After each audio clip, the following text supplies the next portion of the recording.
Welcome to our channel. Today we how to log into Snowflake, quick tutorial step by step clearly. Open your preferred web browser. In the address bar, type in the URL for Snowflake. Press the Enter key to navigate to the Snowflake login page. Once the page loads, locate the login fields. You will see fields for your account name, username, and password. Begin by entering your account name. The account name is typically provided by your organization. Next, move to the username field. Input your designated username. Then, go to the password field. Carefully type in your password. Double-check all the entered information for accuracy.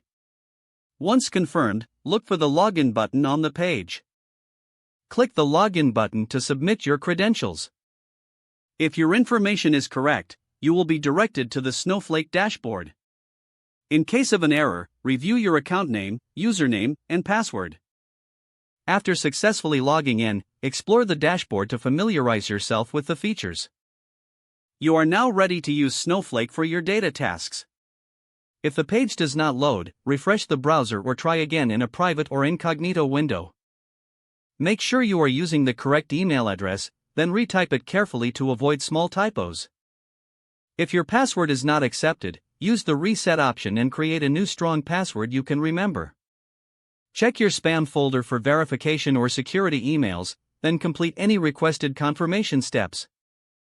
Enable two-factor authentication if available to improve account security and reduce unauthorized access risk.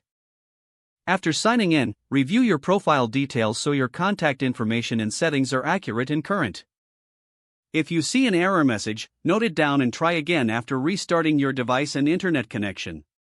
Log out when you finish, especially on shared devices, to keep your account and payment information secure. If the page does not load, refresh the browser or try again in a private or incognito window. Make sure you are using the correct email address, then retype it carefully to avoid small typos. Don't forget to like this video and subscribe to our channel for more step-by-step tech guides.